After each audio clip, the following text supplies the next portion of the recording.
क्या आपने कभी सोचा है कि कुछ लोग कठिनाइयों के सामने टूट क्यों जाते हैं, जबकि कुछ लोग उन्हीं मुश्किलों को सफलता की सीढ़ी बना लेते हैं? असल फर्क उनकी सोच यानी माइंडसेट में होता है। अध्याय 1, माइंडसेट क्या होता है? इस अध्याय में डॉ कैरल ड्वेक बताती हैं कि हमारी सफलता या असफलता का सीधा रिश्ता हमारी सोच से होता है। उन्होंने दो मुख्य प्रकार के माइंडसेट की पहचान की है। 1, फिक्स्ड माइंडसेट, स्थिर सोच। या तो आप स्मार्ट हैं या नहीं, और यह बदल नहीं सकता। ऐसे लोग मानते हैं कि बुद्धि, टैलेंट और योग्यता जन्मजात होती है। आप जैसे हैं वैसे ही रहेंगे। असफलता आपके काबिल न होने का सबूत है। दूसरों से तुलना में ही खुद को आंकते हैं। आलोचना को व्यक्तिगत हमला मानते हैं। नतीजा, ये लोग चुनौतियों से कतराते हैं, जल्दी हार मान लेते हैं, मेहनत करने में शर्म महसूस करते हैं, सफलता से ज्यादा अपनी इमेज की चिंता करते हैं। 2, ग्रोथ माइंडसेट, विकासशील सोच। आप बेहतर बन सकते हैं अगर आप कोशिश करें। ऐसे लोग मानते हैं कि हर इंसान अपने प्रयास से खुद को बेहतर बना सकता है। असफलता सीखने का एक मौका है। मेहनत और लगन से आप किसी भी काबिलियत को बढ़ा सकते हैं। चुनौतियां आपके विकास का हिस्सा है। आलोचना को सुधार का अवसर मानते हैं। नतीजा, ये लोग हर अनुभव से कुछ सीखते हैं। मुश्किलों को भी एक मौका मानते हैं। लगातार बेहतर बनने की कोशिश करते हैं।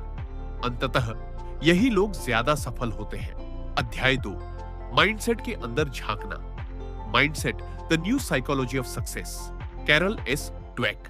Fixed mindset versus growth mindset की सोच का उद्भव। फिक्स्ड माइंडसेट, स्थिर सोच। यह सोच मानती है कि आपकी योग्यता, बुद्धिमत्ता और टैलेंट जन्मजात होते हैं। जैसे हैं वैसे ही रहेंगे। जब ऐसे लोग असफल होते हैं तो उन्हें लगता है कि मैं ही बेकार हूं या मैं कभी भी अच्छा नहीं कर सकता।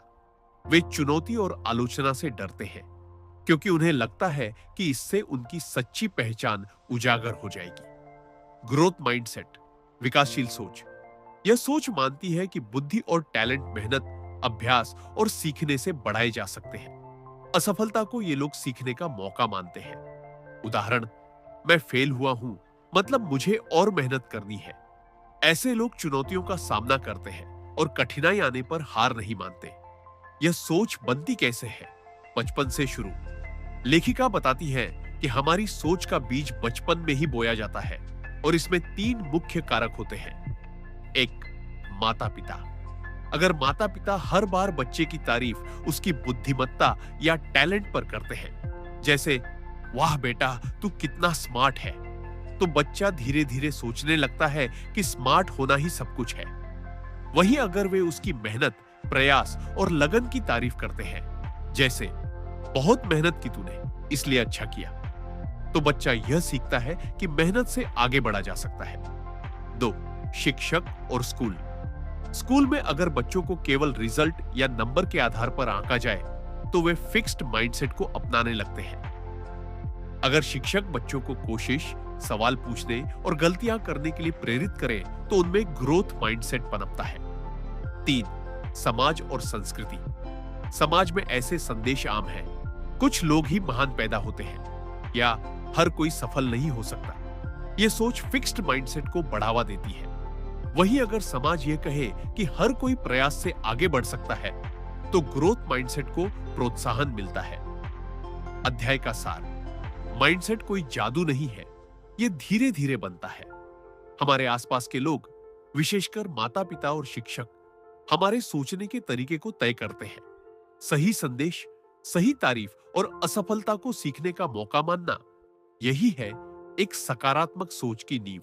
अध्याय 3, प्रतिभा और सफलता की सच्चाई। पुस्तक, mindset, the new psychology of success, Carol S Dweck. इस अध्याय में कैरल ड्वेक यह मिथक तोड़ती है कि सिर्फ टैलेंट, प्रतिभा ही सफलता की गारंटी है। मुख्य बिंदु 1, टैलेंट की पूजा, द टैलेंट वर्शिप। बहुत से लोग मानते हैं कि जो लोग जन्म से ही किसी चीज में अच्छे हैं, वही सफल होते हैं। मगर यह सोच फिक्स्ड माइंडसेट का हिस्सा है। उदाहरण, जब किसी बच्चे को बार बार तू तो जीनियस है कहा जाता है, तो वह असफलता से डरने लगता है। क्योंकि उसे अपनी छवि टूटने का डर होता है। 2. ग्रोथ माइंडसेट का सच। ग्रोथ माइंडसेट मानता है कि मेहनत, अभ्यास और गलतियों से सीखकर कोई भी इंसान बेहतर बन सकता है। मैं अभी अच्छा नहीं हूं, लेकिन मैं सीख सकता हूं। 3. मेहनत बनाम टैलेंट। कई बार प्रतिभाशाली लोग लगातार मेहनत नहीं करते क्योंकि उन्हें लगता है कि उन्हें पहले से सब कुछ आना चाहिए, जबकि मेहनती लोग सीखते हैं, गिरते हैं और फिर उठकर आगे बढ़ते हैं। असली सफलता की कुंजी टैलेंट प्लस लगातार प्रयास, पल्स सीखने की भूख। प्रेरणादायक उदाहरण, कई खिलाड़ी, कलाकार और वैज्ञानिक बचपन में साधारण थे, लेकिन उन्होंने सालों तक अभ्यास करके खुद को महान बनाया। जैसे माइकल जॉर्डन को स्कूल टीम से निकाल दिया गया था, लेकिन उन्होंने हार नहीं मानी। सीख, प्रतिभा सिर्फ एक शुरुआत है। अगर हम सीखने के लिए खुले रहे, असफलता से डरे नहीं और लगातार कोशिश करते रहे, तो हम अपनी क्षमताओं को कई गुना बढ़ा सकते हैं।